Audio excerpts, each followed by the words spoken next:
Lane Kiffin has something to say about Georgia and Bama. He was asked about it this week, talking about, who was better, right? You play both teams. Which team was better? Georgia obliterated the Rebels this past weekend. Obliterated 52-17. It was 14-14 at the beginning of the second quarter. 14-14 at the beginning of the second quarter. And Georgia smacks Ole Miss. Now, Bama also handled Ole Miss back in September, a very defensive matter. Alabama only puts up like 360 yards of offense against the Rebels and still wins 24-10 because Ole Miss just couldn't score against the Crimson Tide defense. But Lane Kiffin, he weighed in a little bit. He indulged a little bit in the conversation about Georgia versus Bama, knowing that game is 2.5 weeks from now, less than that, less than 2.5 weeks from now. Ooh, we are getting into it this season. I mean, enjoy it. I wrote this in Final Feelings, which is on the website dawgpost.com, but enjoy it. I just wrote, look, there's not much time left in this college football season. I love this time of year.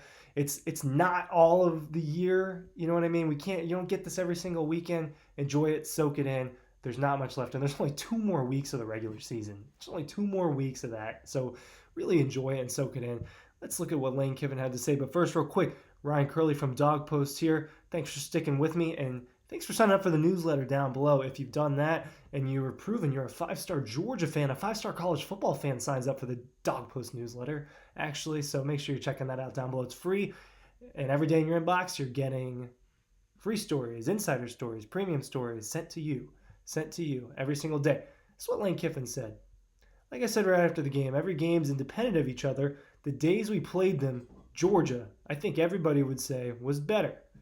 But that was a long time ago. We played Alabama, and they were still figuring out their quarterback. And so I think Alabama seems to be, from what I've seen, playing pretty dominant lately as well. Let's look at it, because I think Alabama's playing pretty dominantly as well. I agree with him. I really fumbled through that, but I agree with what Lane Kiffin had to say about Alabama. When you put up 42 against LSU, which is what LSU has kind of been letting that happen all year, but holding the best offense in college football, which has been LSU up until this week. I haven't looked at the numbers quite yet to see how much they dropped off, if at all. I don't think they would have with the 52-point explosion against Florida. 49 points against Kentucky, 42 against LSU, beat up on Tennessee. Just pretty much took a half for Alabama to beat Tennessee, right? And that's the problem with this, is you got to watch the games. What freaks you out is Texas, South Florida, Texas A&M, and Arkansas. Those 4 games. Now, Georgia's not without its struggles like that too. Auburn, South Carolina, right? Not quite as bad. Half of Vanderbilt. Was Vanderbilt really that bad? It wasn't a great showing for Georgia, don't get me wrong. But yeah, when we're talking about in terms of head-to-head, and now Ole Miss, unfortunately for Ole Miss, had to go to these 2 environments. So they know what it was like to play in 2 different environments. And look, circumstantially, yes, Lane Kiffin's right about this. Alabama hadn't completely found its footing yet, and maybe it hasn't 100%, but Jalen Milroe is throwing for 3 touchdowns and rushing for 3 touchdowns and doing all sorts of stuff like that. Alabama's offense isn't super dynamic in its passing offense, is not super, what's the word for it? There's not a lot of elements to it. There aren't a lot of elements to it the way you would see in other passing offenses. It's effective because Jalen Milroe has a cannon, and honestly, he throws a pretty accurate deep ball, and they've got good enough receivers to get open. That's where a lot of his numbers come from. Let's be honest. I'm not discrediting how effective Jalen Milroe's been. I'm just telling the truth. That's what that's what Alabama's passing offense has been. Georgia beat Ole Miss in a completely different way from Alabama. In a completely different way. You look at the numbers, and Alabama just stopped Ole Miss from scoring. I mean, just the 1 touchdown there at the beginning of the game, and that was pretty much it. Just another field goal there in the second half. So it was Alabama's defense that was the issue for Ole Miss. It was both for Ole Miss against Georgia. The issue was both. The scary thing for people around the country should be, what Georgia's offense is going to look like here when it's had some time with all of its players, because that was the first showing all season where here's a little bit of everything. Here's Brock Bowers. He might not be 100%, but here he is. And Lab McConkey at the same time. Amarius Mims out there. They're rotating all their guys on the offensive line. And a healthy running back duo. It's the first time, in my opinion, that Kendall Milton and Dejan Edward both look close to, if not 100%. And Georgia's clicking at the right time. Georgia's getting healthy at the right time. And Georgia's dominating at the right time. This matchup is huge in a couple weeks between these two teams, and Alabama's got to get through Auburn. Alabama's got to get through Auburn. Georgia's got to get through Tennessee this weekend, and then they've got to face off against each other. So I think that they'll both get there unscathed. Since then, obviously Alabama's got the one loss against Texas, and I also don't love talking so futuristically. Right? I don't want to look too far into the future. There are 2 football games left to be played for Georgia before this Alabama matchup. But it is huge, and let's be real. Can you stop thinking about it? Because I can't. I can't stop thinking about Georgia and Alabama facing off in the SEC Championship at Mercedes-Benz Stadium. I can't stop thinking about that. And Georgia's been on the short end of the stick in there every single time with Alabama, but man, have the matchups been legendary.